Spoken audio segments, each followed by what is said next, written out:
Our main talk is going to be presented by a very special speaker. He is the one of the founders of the Houston Oasis, and he is also our board of directors, one of them. So now his talk is going to be about dealing with mental illness, one person's story. Let's welcome Gary Williams.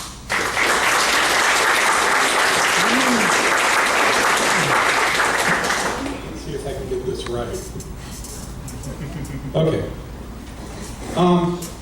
Before I started, I do want to introduce myself. I am, as she said, one of the founders. Mike and I were kicking this around at lunch one day, and this resulted through a lot of other people's work. But I wanted to say that, yeah, I'm on the board of directors. I'm a white male. I have a good job. I have everything going for me in every way there is. But that doesn't stop me from being mentally ill. I prefer not to say actually that I'm mentally ill. I prefer to say I have a mental illness in the same sense that you don't say you're cancer, you say you have cancer. I suffer from, let me get the terminology right, severe major depressive disorder. Now, unfortunately, I don't have it with a side of psychosis, but it's pretty bad. I've been missing from Oasis pretty much for the last year because of it, and I wanted to give people a chance to hear my story and to tell you all what I went through and what happened. There's several different reasons for this. One, I think part of the DNA of Oasis is us telling each other our stories. Human beings are storytelling creatures. We like to make the universe into stories. We may not do that naturally, but that's part of what we do. The second is I want to get mental illness out of this sort of topic that we can't talk about. One of the problems that I had was that I didn't want to talk about it. I didn't want to mention it. I mean, when you're sick, you don't feel bad about telling your friends that you're sick. I mean, you may not, tell every stranger that you've got a cold or anything, but generally speaking, you don't mind saying that you're sick. But when you're mentally ill, there's an attitude of shame associated with it, that there's something wrong with you as a person. And I want to tell this story because I'm a privileged person, and I'm still mentally ill. And so if I can't tell my story, who can? So how did I get here? Well, this last severe bout of depression was actually caused by a different medical problem. I had in my abdomen a long story which required surgery, but during the time that we were trying to figure out what it was, the doctor was switching off my medication. And one of the medications he switched me off of was an antidepressant and put me on a mood stabilizer. That didn't work. We didn't realize it at the time. I don't blame my doctor for it at all. But one of the things I learned from that is if you're dealing with psychoaffective medicines, you should be dealing with a psychiatrist, not a general practitioner. But what happened is gradually over a very medium length of time, about 6 months, I started dropping down into a ditch where I felt like there was nothing good that could ever happen in my life. Now that's insane. I mean, literally insane. But I felt like my life was over, that I was a 55-year-old male, I had hit my peak, that everything was downhill from here. I was going, there was nothing better that could occur in my life. And even the fact that my children are being moderately successful in their stuff, my daughter plans on having children later, none of that seemed to matter. I was just looking at what I was doing and going into what I called the grind. Every day I would go to work, I would do my stuff, I would try and get stuff done, and I felt like I was a grindstone having a little bit ground off of me every day. The next thing that happened that was a significant factor in this is Judy, my wife's father, had a series of heart attacks which led to his eventual death in June. He had problems with dementia, and Judy was wrapped up in that. So she wasn't really paying much attention to me. And one of the things about this particular disease is that you don't feel like anybody can help you. And we don't talk about it. You just don't talk about it. Oh, I'm depressed. You don't go to your friends and say, I think I'm suffering from depression. You know, they'll say, cheer up. Well, it isn't something that you can do by cheering up. It's something that requires medical intervention. That's one of the things that we need to think about. Sadness is sort of like a cold. You can get over sadness at home. Grief is a little bit more difficult, like the flu. And like the flu, it can lead into something more serious. But depression is not something that you can just make go away. Now, you may be able to, I'm not going to necessarily push pills or anything in specific. Each person has to find their own solution. But it does require a disciplined regimen to deal with it.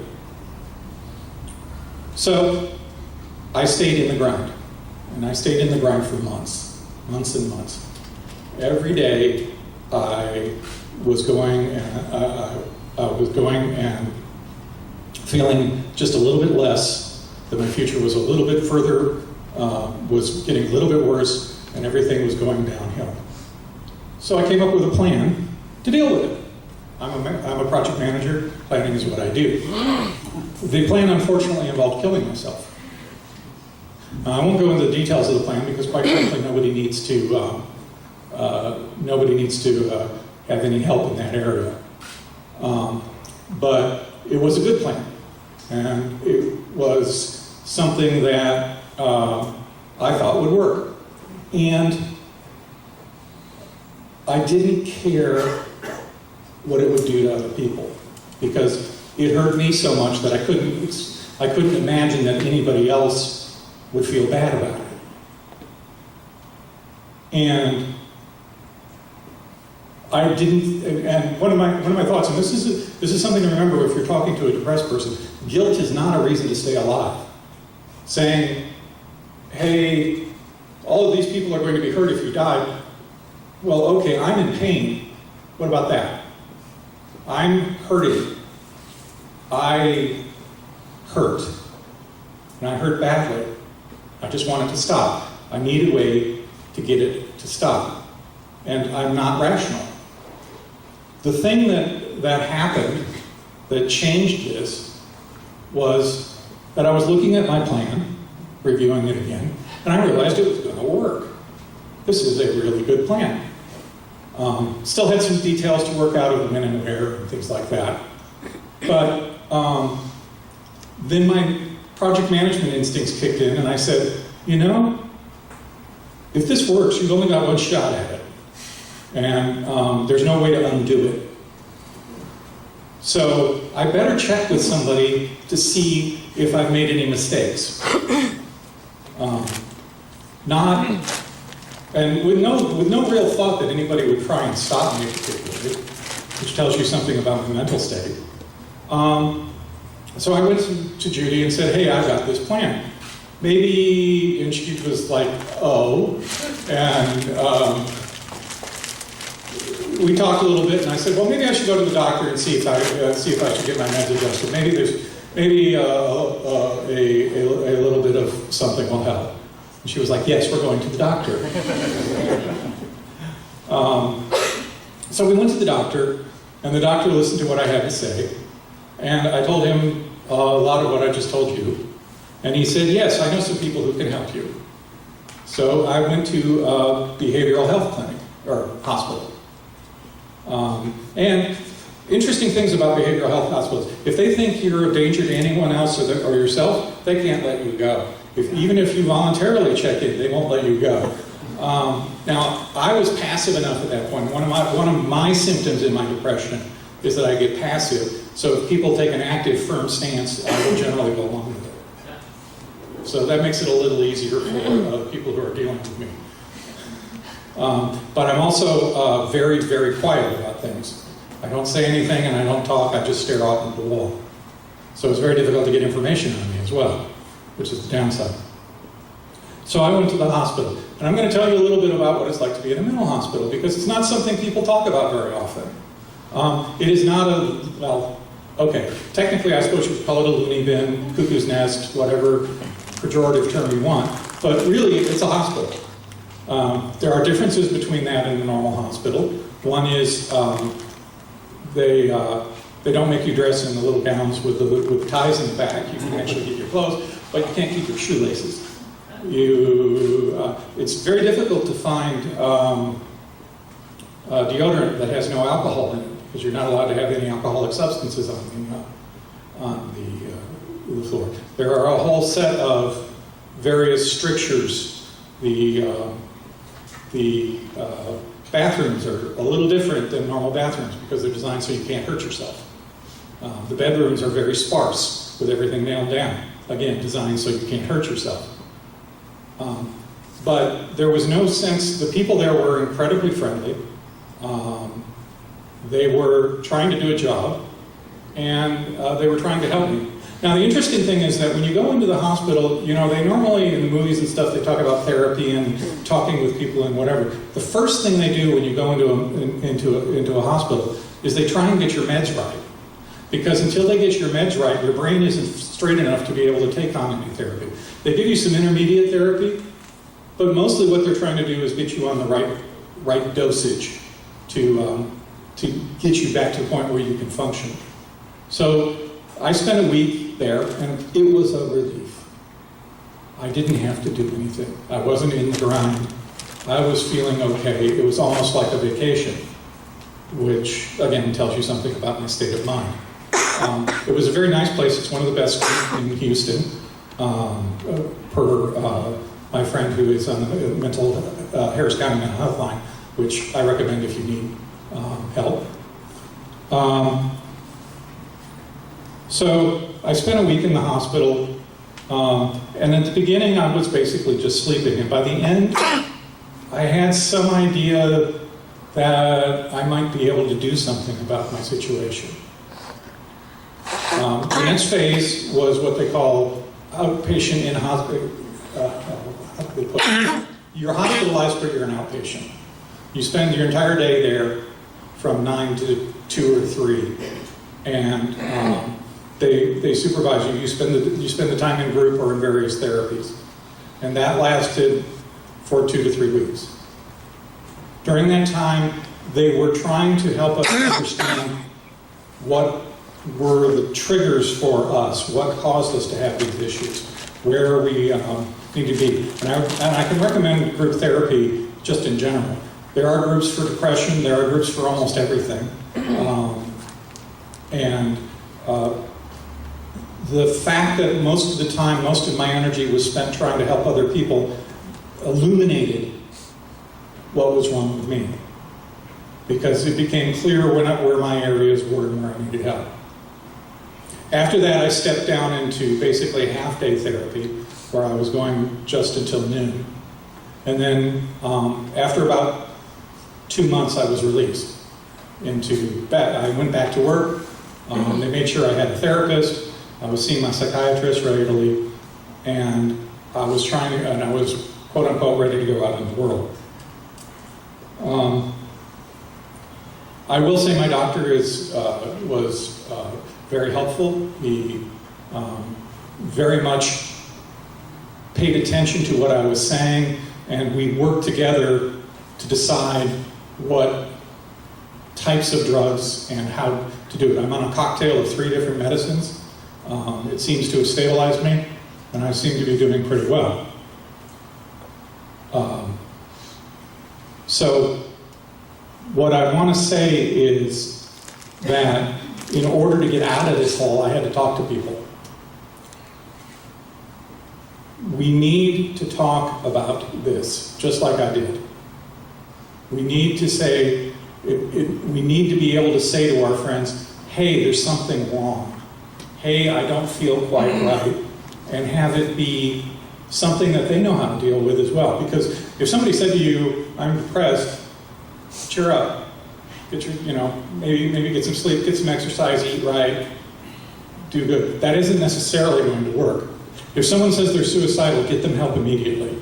You can either call a helpline and ask what to do, or get them, if you're a close enough friend that you think you can persuade them, take them to a behavioral health hospital. Almost all of them have 24-hour admittance, and they will evaluate the person and see what needs to be done. It's very, very important because depression, like cancer, is a killer. It would have killed me if I hadn't had support. If I'd been by myself, I think I would have killed myself.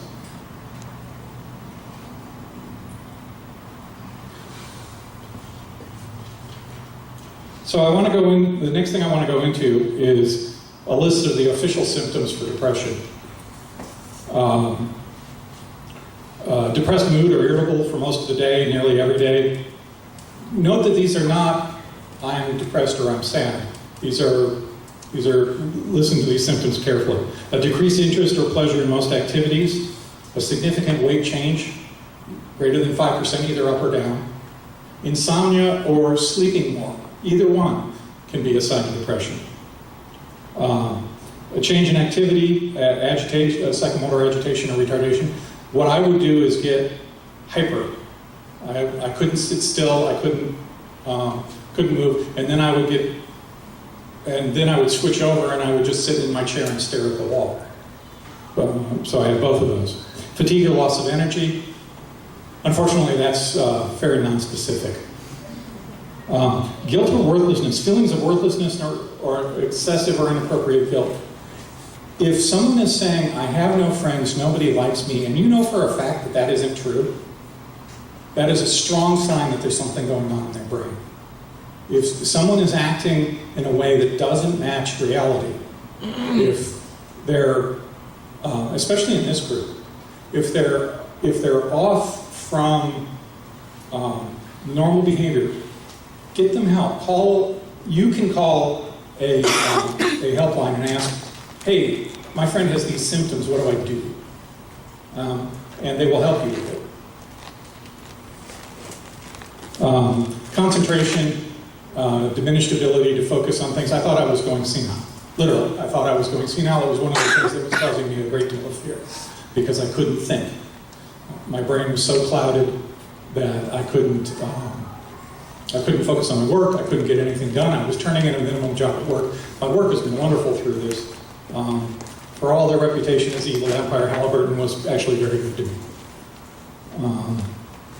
And then suicidality, thoughts of death or suicide. That's a do not pass go, do not collect $200, go straight to major depression symptom.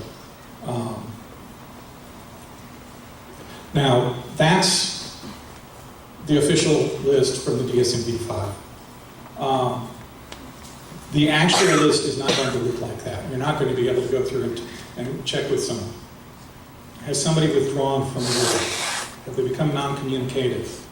Have they suddenly stopped telling you about their life? Have they suddenly, and they may seem cheerful when they talk to you, but they'll only be talking to you for a very brief period of time. Are they hiding something from you? Do you feel like, yeah, okay, this is not the person I knew. There's an act here. That's the time to start asking some questions. Depressed people will hide it, especially in our society where it's considered shameful. Because, and I'm going to give you my own personal theory based on something Mike told us. We have the Calvinist background where there are the elect and the non-elect. If you're depressed or you have some kind of illness, that affects who you are, and the other part of you is supposed to be able to pick that up and go. Well, there isn't another part of you to pick that up and go. It's all in your head. I mean, that's all you've got. So we feel like if somebody's depressed or mentally ill, it's because they did it to themselves. There is that basic tenor in the background that they're undeserving, that just like if you're poor, you don't deserve a hand up because obviously you did it to yourself, not the fact that your family background or your racial background or whatever made it so it was impossible for you to be able to break out of it.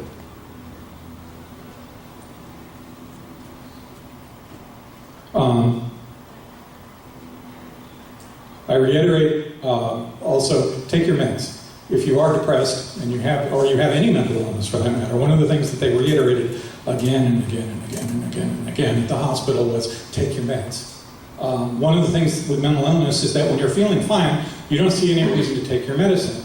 It's not like a cold where when the cold goes away, the illness is gone.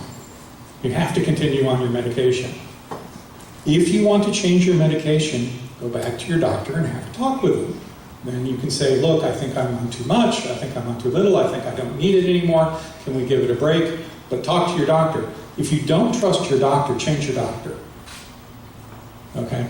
If you feel like your doctor is not doing things in your best interest, then get a different doctor.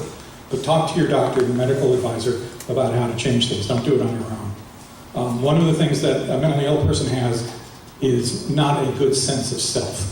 We don't have a good view of who we are and how other people see us. We have a very skewed perspective. That being said, mental illness is simply an illness.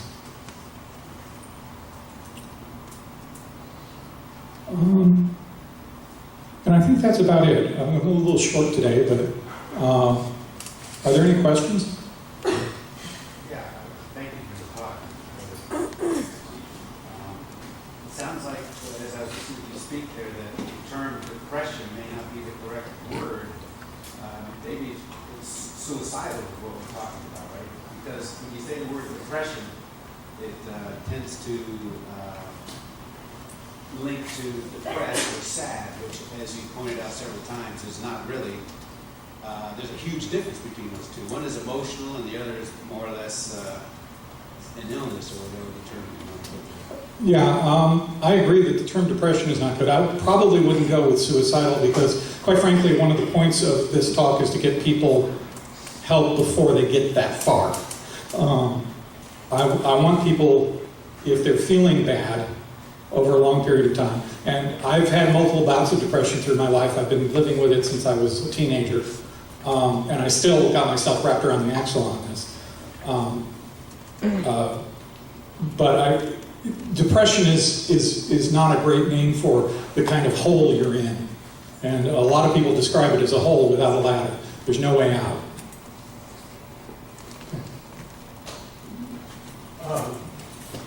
George, you remind me a lot about myself, what you're going through at night. Have OCD, which has a compulsive disorder, and that carries a depression with it. Mm-hmm. He has a side dish, but it's really terrible.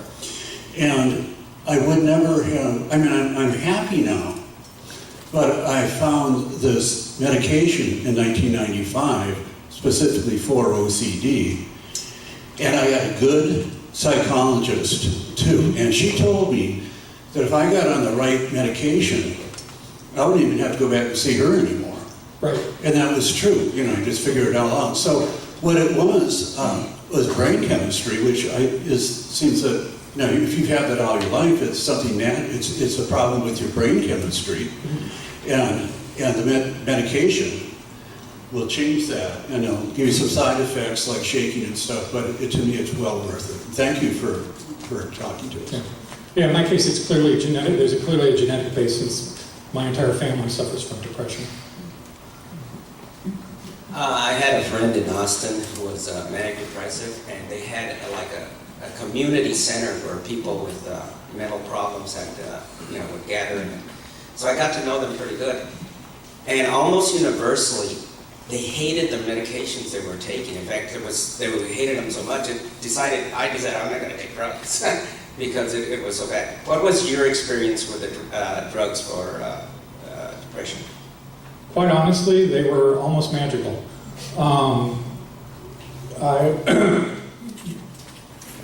It depends on which drug, and it takes a while to figure out the exact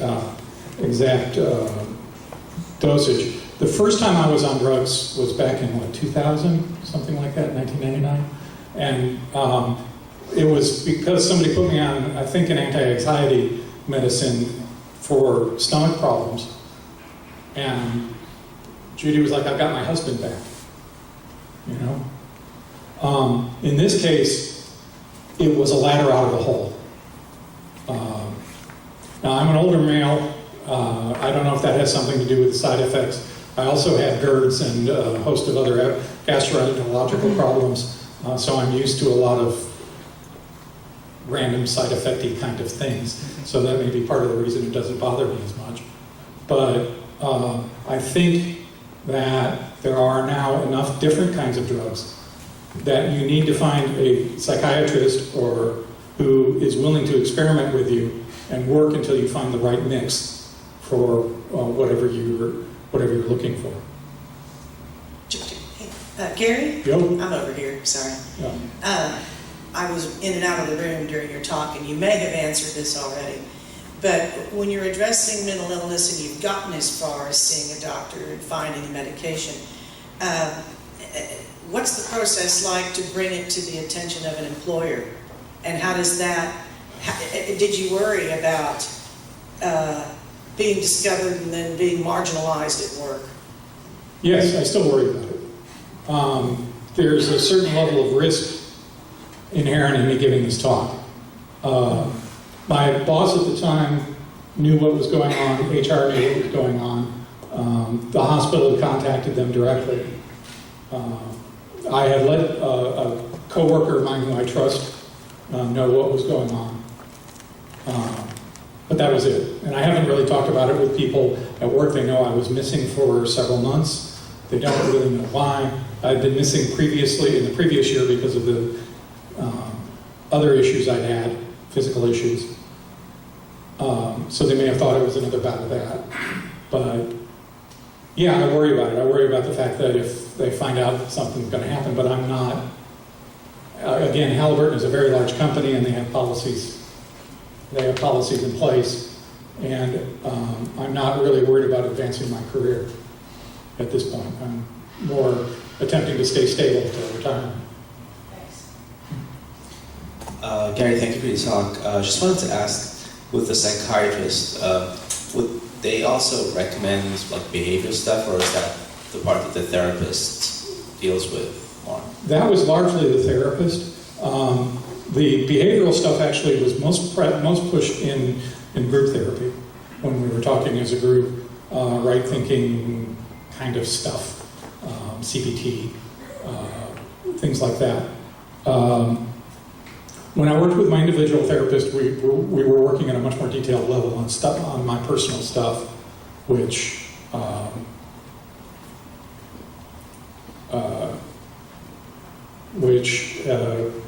I don't know, it's just different.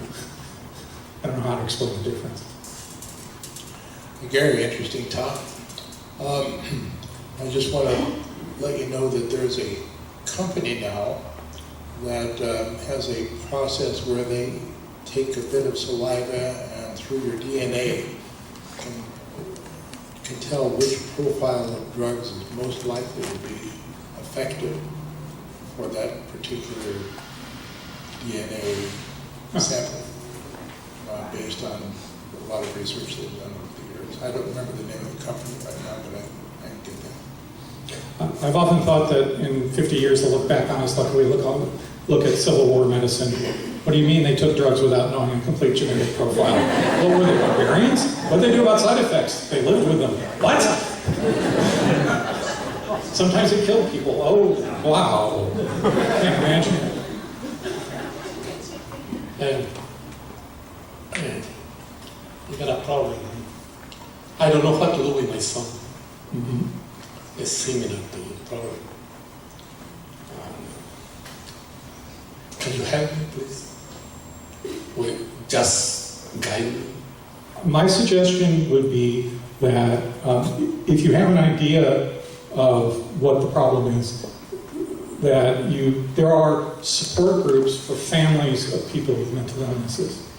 If you know your son is depressed, then I didn't bring the information with me. I should have. There is an organization that has group similar to Al-Anon. And talk to National Alliance. Yes, National Alliance for There's a bunch of national alliances. Yeah, that would be one thing you could try. You can also call the Harris County Mental Health Line. They're a kind of last resort place to call, but they will direct you to resources to help you find what you need. If your son is suicidal or is showing signs of being suicidal, then I would run, not walk, to one of those organizations. You can get the police involved if necessary to get him help. I'm not saying that's as effective as it could be. It would be much better for him to go under his own steam. But the thing to remember is that he's not thinking straight. His view of reality is warped, and especially in the area of illness and in the area of self-image.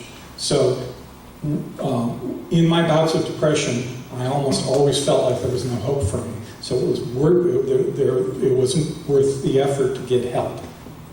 That almost inevitably what would happen is I would tell Judy, my way of getting help would be I would tell Judy, there's no hope, nobody can help me, and then she would make sure that I got the help I needed. If he's in that place, then help him find the help he needs. And make sure that he understands that you love him and that this is an illness that you're dealing with. It isn't anything he's done wrong. It isn't anything bad. It's no different than if he had come home with pneumonia. You might be concerned, scared, or whatever. But it's not anything he did. It's not anything that he wants. It's just something that's in the way your brain chemistry is. You know? I hope that helped. How are we doing? So I've encountered some people with mental illness or other things before. You said that just saying cheer up wasn't particularly helpful. No. So aside from suggesting the psychiatrist or the mental health hospital, is there anything else that somebody can do just as a friend? Listen. Just listen. Actively listen if you know how to do that. But listen to them. Let them tell you what. Try and get them to open up and talk to you about how they're feeling, what they're feeling. The thing is that if you can get somebody to the point where they understand what is going on and that what is going on is not right, then you can at that point maybe point out that it's time to get some help. But visit them. Don't leave them isolated. Try and make sure that they understand that despite how they feel, you are still their friend. And it depends on the level of your relationship. There's a lot of difference between your BFF and somebody you happen to know because they're on your floor in the dorm, right? There's only so much energy anybody has. But make sure they don't isolate themselves. And ask them to go out. Maybe they'll turn you down 5 times, 10 times, 20 times. But ask them to go out anyway. Just keep asking. The one time that they do go out may be a huge thing.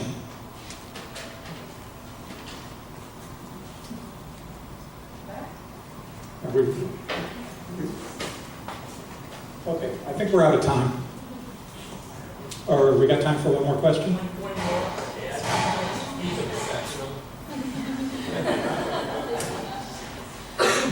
Just for information, it's called Pathway Genomics. Okay. Pathway.com. All right, thank you.